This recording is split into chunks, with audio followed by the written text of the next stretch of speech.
Assalamualaikum warahmatullahi wabarakatuh. Para siswa sekalian, kembali kita berjumpa pada hari ini untuk melanjutkan pembahasan materi kita. Bagaimana kabarnya semua? Semoga anak-anak Ibu selalu dalam keadaan sehat walafiat dan tetap semangat mengikuti pembelajaran daring. Dan mari kita sama-sama berdoa semoga pandemi ini cepat berlalu sehingga kita bisa kembali melaksanakan kegiatan PBM secara tatap muka. Tapi meskipun begitu, apapun kondisinya saat ini, mari kita terima dengan ikhlas dan sabar dan tetap optimis bahwa kita bisa melakukan yang terbaik. Jangan jadikan kondisi saat ini menjadi hambatan bagi kita untuk meraih prestasi secara maksimal. Baik, kita buka pembelajaran hari ini dengan basmalah. Anak-anak Ibu sekalian, materi yang akan kita bahas hari ini adalah tentang bab baru, yaitu tentang kaidah pencacahan. Materi dalam bab kaidah pencacahan akan kita bagi atas dua pertemuan. Yang pertemuan pertama nanti membahas tentang aturan, kemudian pertemuan kedua nanti akan membahas tentang permutasi dan kombinasi. Baik, kita lihat dulu kompetensi dasar dari bab ini. Yang pertama untuk KD pengetahuan, yaitu menganalisis aturan pencacahan, baik itu aturan penjumlahan, aturan perkalian, permutasi, dan kombinasi melalui masalah kontekstual. Kemudian KD keterampilannya adalah menyelesaikan masalah kontekstual yang berkaitan dengan kaidah pencacahan, yaitu aturan penjumlahan, aturan perkalian, permutasi, dan kombinasi.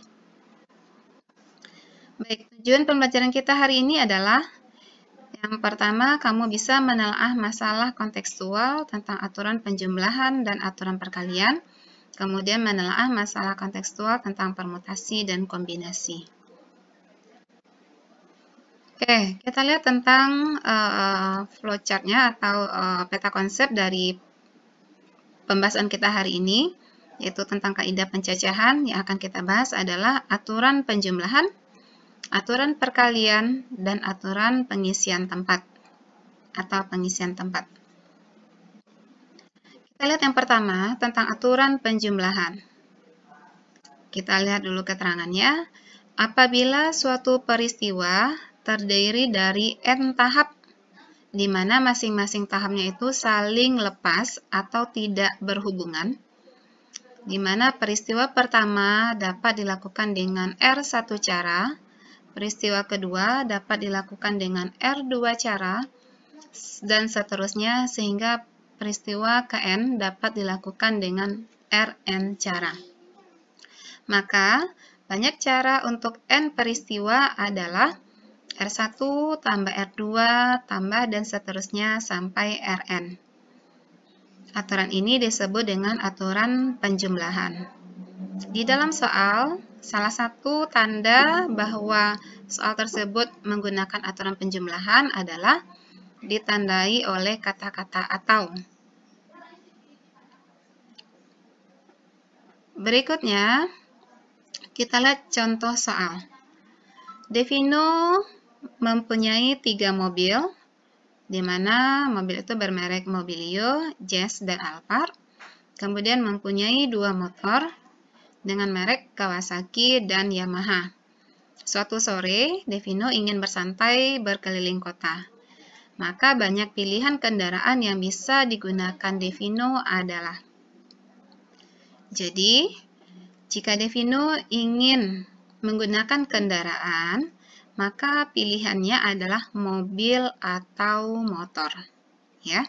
Di soal memang tidak terlihat, tidak tertulis secara jelas kata-kata atau, tapi dari konteks soal kita bisa menyimpulkan bahwa Devino akan menggunakan kendaraan mobil atau motor. Di sini ada kata-kata atau, sehingga kita menggunakan aturan penjumlahan dengan rumus seperti yang ada kotak merah. Ya, karena ada 2 peristiwanya, yaitu menggunakan mobil atau motor, maka di sini mobil atau motor.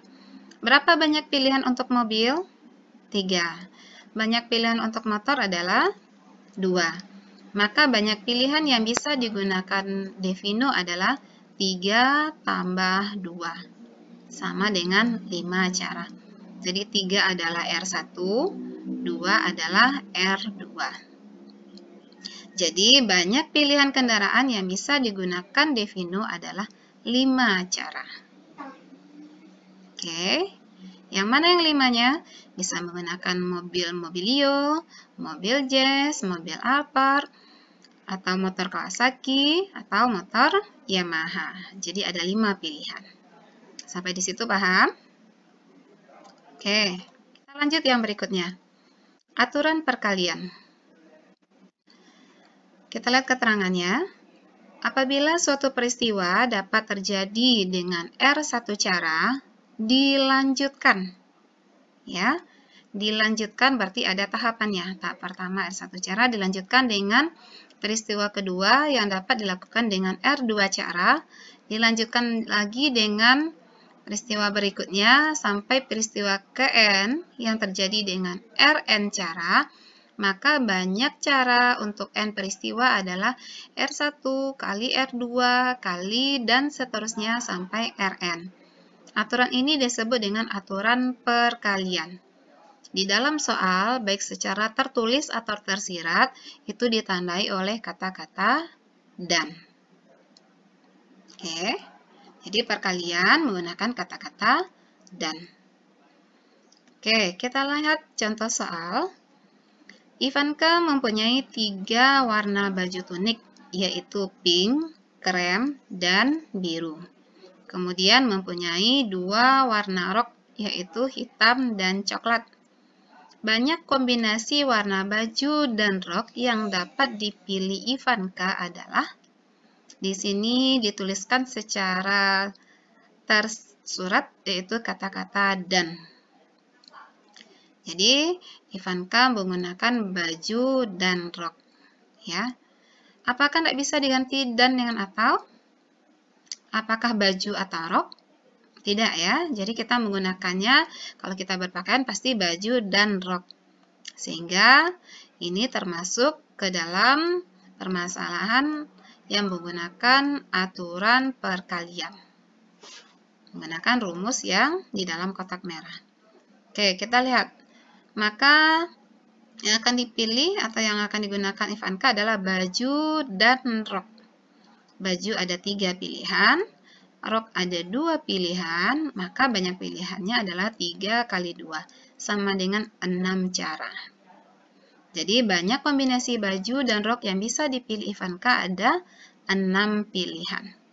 Yang mana yang 6? Yang pertama, pink dengan hitam, pink dengan coklat, krem dengan hitam, krem dengan coklat, lalu biru dengan hitam, dan biru dengan coklat. Ada 6 pilihan kombinasi baju dan rok. Oke, sampai di situ paham?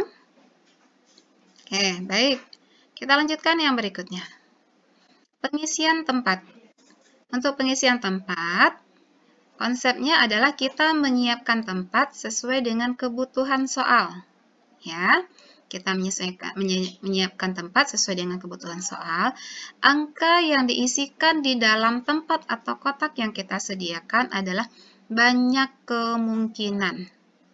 Ingat, sekali lagi, angka yang dimasukkan itu adalah menyatakan banyak kemungkinan. Oke, kita lihat contoh soal. Dari angka 2, 3, 6, 8, dan 9 akan dibuat bilangan ratusan. Berapa banyak bilangan yang dapat dibuat jika yang pertama angka berbeda, yang kedua angka boleh sama. Oke, kita lihat penyelesaiannya. Angka yang tersedia adalah angka 2, 3, 6, 8, dan 9. Ini dia. Kemudian, bilangan yang akan kita buat adalah bilangan ratusan. Ratusan itu terdiri dari 3 bilangan, yaitu ratusan, puluhan, dan satuan. Sehingga, karena terdiri atas 3 angka, maka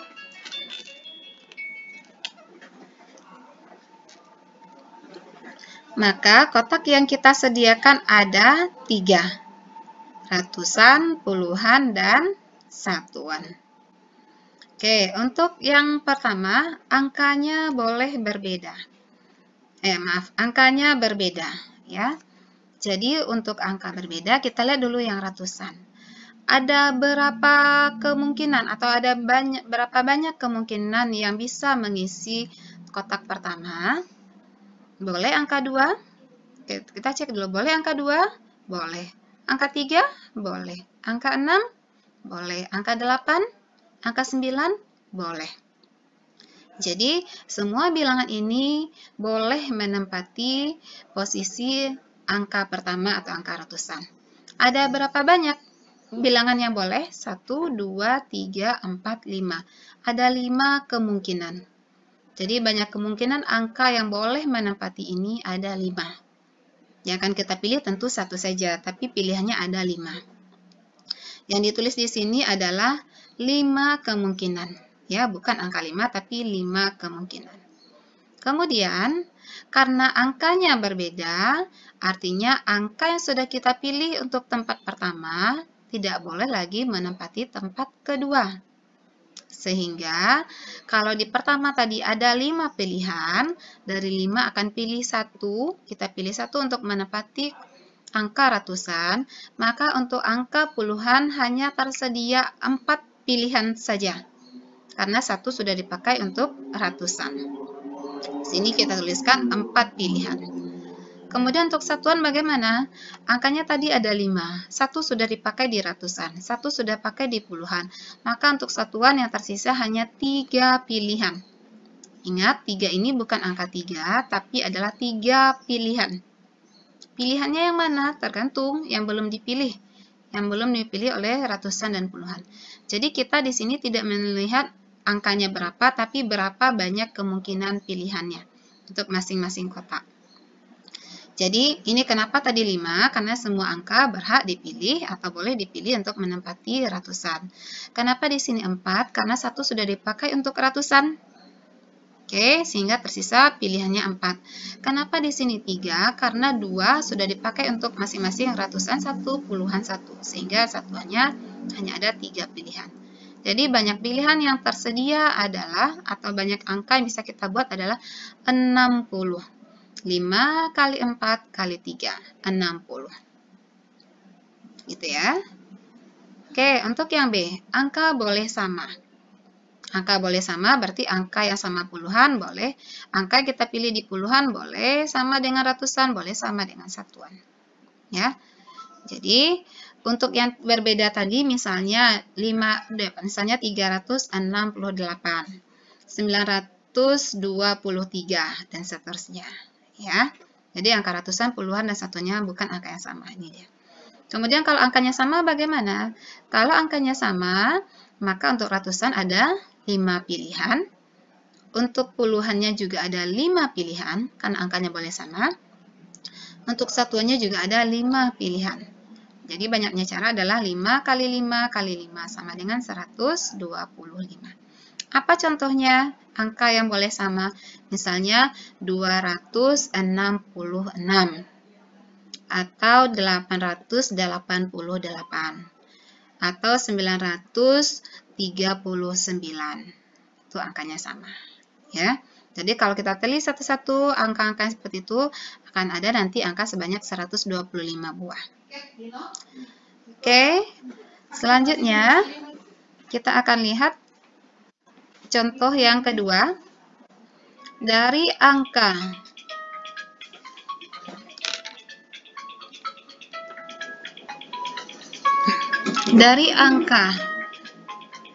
2, 3, 6, 8, dan 9 akan dibuat bilangan ratusan. Maka banyak bilangan yang dapat dibuat jika yang A membentuk bilangan genap, membentuk bilangan genap jika angka boleh sama, B membentuk bilangan ganjil. Kita lihat dulu, angka tersedia adalah angka 2, 3, 6, 8, dan 9. Karena yang akan dibentuk adalah bilangan ratusan, maka kita butuh 3 angka. Maka kita sediakan 3 kotaknya. Untuk soal yang A, membentuk bilangan genap dengan angka boleh sama atau boleh berulang. Bilangan genap khusus untuk genap dan ganjil, angka kotak yang diisi pertama kali adalah kotak di satuannya. Karena bilangan itu termasuk bilangan genap atau ganjil tergantung satuannya. Misalnya 283 itu termasuk bilangan ganjil, meskipun angka ratusan dan puluhannya adalah angka genap. Tapi karena satuannya ganjil, maka termasuk bilangan ganjil. Atau misalnya 932 itu termasuk bilangan genap. Meskipun angka ratusan dan puluhannya angka ganjil, tapi kalau satuannya genap, maka dia termasuk angka genap. Jadi untuk yang A, kita isi dulu tempat satuan. Berapa pilihan untuk bilangan satuan? Satuan, karena dia harus genap, maka yang genap adalah 2, 3, 8. Ada 3 pilihan untuk satuan. Kemudian kita isi di sini dulu 3 pilihan. Kemudian baru kita isi ke ratusan. Angkanya tadi boleh sama, maka ratusannya ada 5 pilihan. Kemudian ratusannya 5 pilihan, puluhannya juga ada 5 pilihan. Sehingga banyak pilihannya adalah 5 kali 5 kali 3, sama dengan 75. Kemudian soal yang B, membentuk bilangan ganjil. Tidak ada keterangan boleh atau tidaknya berulang, maka kita anggap tidak boleh berulang. Jadi untuk soal yang tidak ada keterangan angkanya boleh sama atau boleh berulang, maka kita anggap tidak boleh berulang.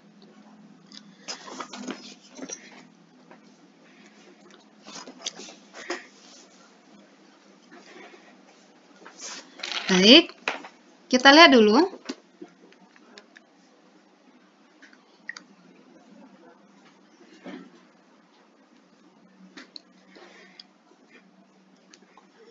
Kita sediakan tempatnya. Kita sediakan tempatnya 3.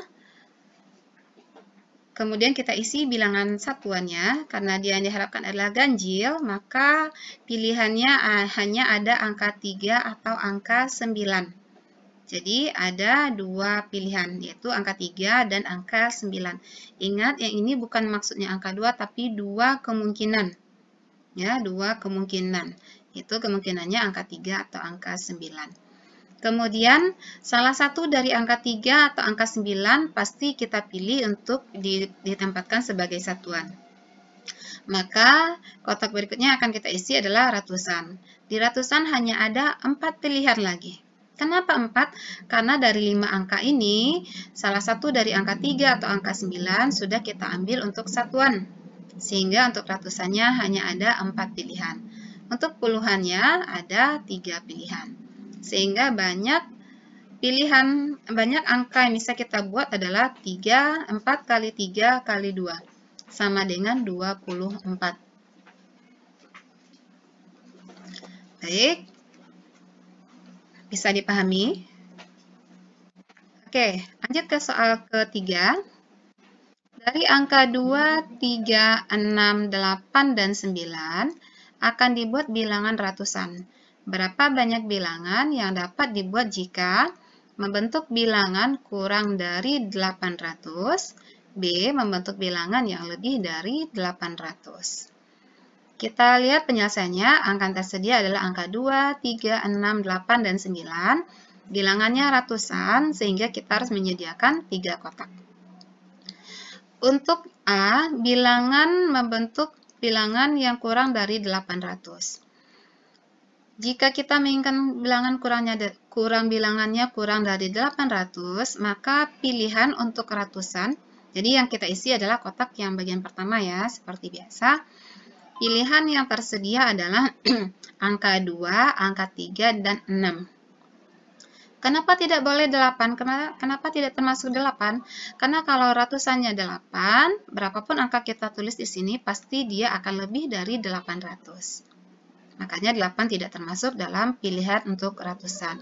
Jadi ratusannya hanya ada angka 2, 3, dan 6. Jadi ada 3 pilihan. Kemudian karena di sini tidak ada keterangan boleh atau tidak boleh berulang, maka kita anggap tidak boleh berulang. Sehingga untuk puluhannya hanya ada 4 pilihan. Untuk satuannya berapa? Hanya ada 3 pilihan. Kenapa 3? Karena dari 5 pilihan, 1 sudah dipakai untuk ratusan, 1 sudah untuk puluhan, maka untuk satuannya hanya ada 3. Jadi banyak pilihan yang tersedia adalah, atau banyak bilangan yang bisa kita bentuk adalah 3 kali 4 kali 3, sama dengan 36. Kemudian yang B, membentuk bilangan yang lebih dari 300.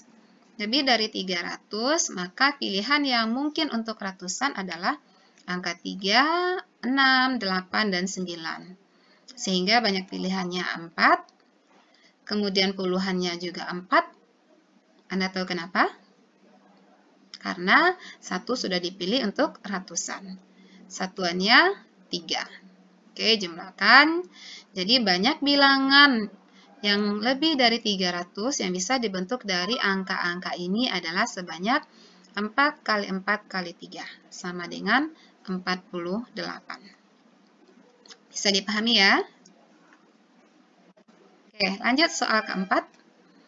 Dari angka 0, 1, 4, 7, dan 9 akan dibuat bilangan ratusan. Berapa banyak bilangan yang dapat dibuat jika membentuk bilangan ganjil? B. Membentuk bilangan kurang dari 700. Angka yang tersedia ini bilangannya adalah ratusan, sehingga kita sediakan 3 kotak. Yang A membentuk bilangan ganjil. Ingat kembali untuk ganjil dan genap kita isi dulu yang satuan.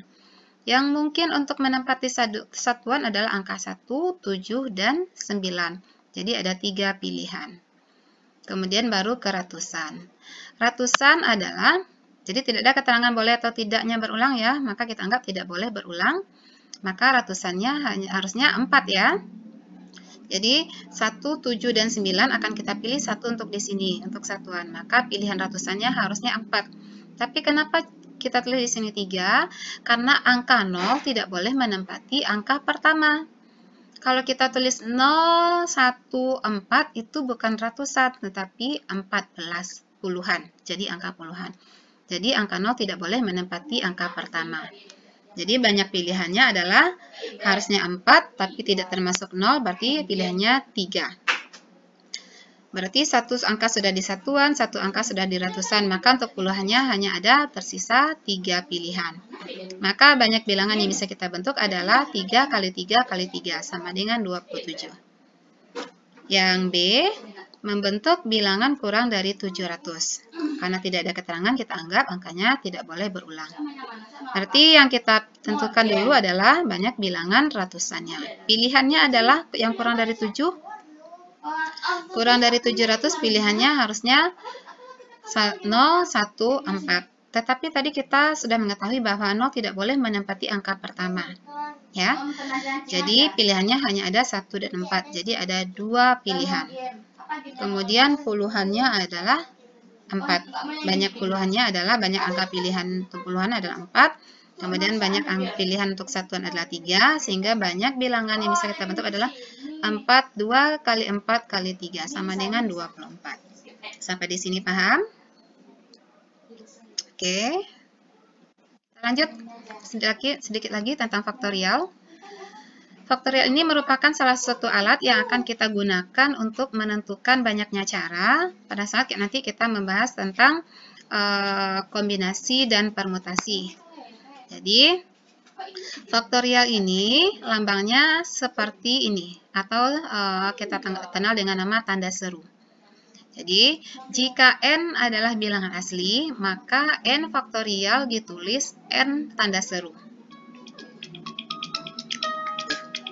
Didefinisikan sebagai n faktorial sama dengan n kali n kurang 1 kali n kurang 2 kali dan seterusnya sampai 3 kali 2 kali 1. Jadi Ini definisinya n faktorial n kali n kurang 1 kali n kurang 2 sampai nanti kali 3 kali 2 kali 1. Dan didefinisikan bahwa 0 faktorial didefinisikan sebagai 0 faktorial nilainya juga 1. Ini ketentuan ya. Oke, kita lihat contoh soalnya. Tentukan atau hitung setiap nilai faktorial berikut. Yang pertama 3 faktorial. 3 faktorial artinya 3 kali 2 kali 1. Berapa nilainya? Tinggal mengalikan 3 kali 2 kali 1 sama dengan 6. Kalau 7 faktorial berarti 7 kali 6 kali 5 kali 4 kali 3 kali 2 kali 1. Silakan hitung nilainya. Ya. Oke. Kemudian yang B, 6 faktorial dibagi 4 faktorial kali 2 faktorial. 6 faktorial berarti penjabarannya 6 kali 5 kali 4 kali 3 kali 2 kali 1. 4 faktorial adalah 4 kali 3 kali 2 kali 1. 2 faktorial adalah 2 kali 1. Jika ada yang sama antara pembilang dan penyebut, boleh kita coret atau kita sederhanakan. Jadi 4 kali 3 kali 2 kali 1 sama dengan ini di bawah, ini boleh kita coret. Sehingga pembilangnya yang tersisa adalah 6 kali 5 dan penyebutnya adalah 2 kali 1. Kalikan 30 bagi 2 hasilnya adalah 15. Jadi nilai dari ini adalah 15. Berikutnya soal yang C, 3 faktorial, 8 faktorial kali 2 faktorial bagi 6 faktorial kali 5 faktorial. 8 faktorial adalah 8 kali 7 kali 6 kali 5, 4, 3, 2, 1. Boleh kita tuliskan sederhanakan menjadi 8 kali 7 kali 6 faktorial. Kemudian 2 faktorial adalah 2 kali 1. Kemudian 6 faktorial adalah 6 faktorial. Kemudian 5 faktorial adalah 5 kali 4 kali 3 kali 2 kali 1. 6 faktorial dengan 6 faktorial boleh kita coret. Jadi ingat mencoretnya kalau angka harus sama-sama angka. Kalau faktorial harus sama faktorial. 6 faktorial tidak bisa disederhanakan dengan hanya 6 saja. 6 faktorial hanya boleh ditulis dengan disederhanakan dengan 6 faktorial. Karena 6 faktorial artinya 6 kali 5 kali 4 kali 3 kali 2 kali 1. Oke, jadi 6 faktorial kita coret dengan 6 faktorial. Kemudian 2 kali 1 kita coret dengan 2 kali 1. Sehingga pembilangnya tersisa adalah 8 kali 7. Dan penyebutnya adalah 5 kali 4 kali 3. Hasilnya adalah kita sederhanakan. 4 dengan 8 kita bagi. Ini bagi 4 2, ini bagi 4 habis. Jadi 2 kali 7 14 dibagi 5 kali 1 kali 3 sama dengan 15. Oke, contoh yang kedua. Contoh pertama bisa dipahami. Oke, kita masuk contoh yang kedua. Uraikan bentuk faktorial berikut. Uraikan, ya. Jadi untuk soal pertama, n kurang 3 faktorial per n kurang 6 faktorial. N kurang 3 faktorial kita jabarkan menjadi n kurang 3 kali n kurang 4 kali n kurang 5 kali n kurang 6 faktorial. Kita cukup tuliskan lebih sederhana di sini dalam bentuk n kurang 6 faktorial. Kenapa sampai n kurang 6? Karena di bawahnya juga ada n kurang 6 faktorial. Jadi biar bisa disederhanakan. Coret yang sama. Sehingga yang tersisa adalah n kurang 3 kali n kurang 4 kali n kurang 5. Oke. Kemudian untuk yang B, n tambah 2 faktorial. Untuk yang B soalnya berbeda ya. Berbeda dengan ini. Jadi maaf, ini soalnya yang benarnya yang ini ya. N tambah 2 faktorial per n kurang 3 faktorial sama dengan n tambah 2 kali n tambah 2 kurang 1. Jadinya n tambah 1. Kali n tambah 2 kurang 2. Jadinya n. Kali n tambah 2 kurang 3. Jadinya n kurang 1. Kemudian n kurang 2. N kurang 3 faktorial per n kurang 3 faktorial. Coret yang sama, sehingga yang tersisa adalah n tambah 2 kali n tambah 1 kali n kurang 1 kali n kurang 2. Ya, demikian tentang faktorial. Semoga bisa dipahami. Baik, demikian materi untuk pertemuan kali ini. Silakan disimak kembali jika masih ada yang belum dipahami. Terima kasih. Kita akhiri dengan hamdalah. Assalamualaikum warahmatullahi wabarakatuh.